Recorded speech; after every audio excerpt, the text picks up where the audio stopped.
Je vais vous agacer, je vais vous parler des ronces. Il y a beaucoup qui n'aiment pas les ronces.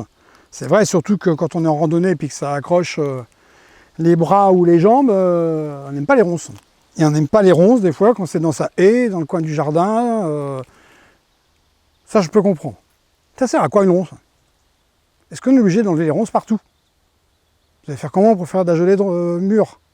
Est-ce qu'une ronce, ça sert à quoi? Ça pousse naturellement, généralement la nature est assez bien faite. Et s'il y a des ronces, ben, c'est pas par hasard.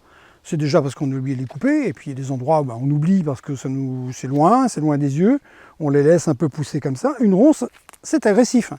Si c'est agressif, ben, ça peut être une bonne protection pour les nids d'oiseaux. Il y a moins de prédateurs à venir défaire le nid et surtout essayer de choper les oisillons. Que ce soit des chats ou voire d'autres oiseaux qui auraient tendance à vouloir venir défaire les nids. Parmi les ronces, on y va moins bien. Et puis, avant d'avoir des murs dedans, il y a des fleurs. Donc s'il y a des fleurs, eh bien, ça fait partie de cette biodiversité. Il y a des fleurs. Eh bien, comme ou la plupart des fleurs, c'est nourricier. On apporte il y a du pollen, c'est sûr, mais il y a aussi du nectar.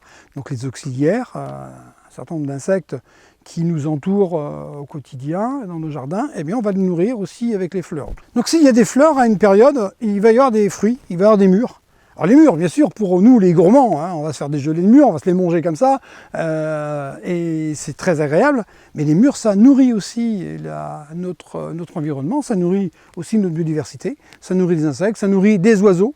Et bien pourquoi pas laisser quelques ronces éventuellement. Avant de parler de les détruire, hein, j'entends plus souvent comment est-ce qu'on détruit des ronces. Voilà, donc il y a un intérêt à avoir des ronces.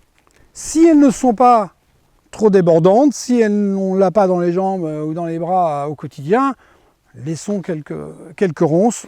Je viens de vous démontrer qu'on pouvait en avoir besoin.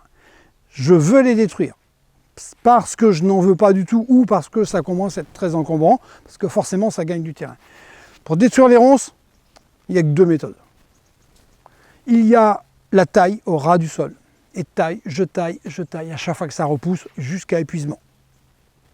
Alors soit à la débroussailleuse, soit au sécateur en ras du sol, parce que lorsque c'est logé comme là dans un autre arbuste, eh bien là c'est dans un troène, il faut les chercher à la base et il faut les enlever. Là dans le troène, ici elles ne me dérangent pas, je les taille uniquement quand elles débordent un peu trop. Sinon c'est bon, il faut tailler au ras du sol. Donc j'ai dit deux solutions. La deuxième, un peu plus fastidieuse, puisque c'est l'arrachage.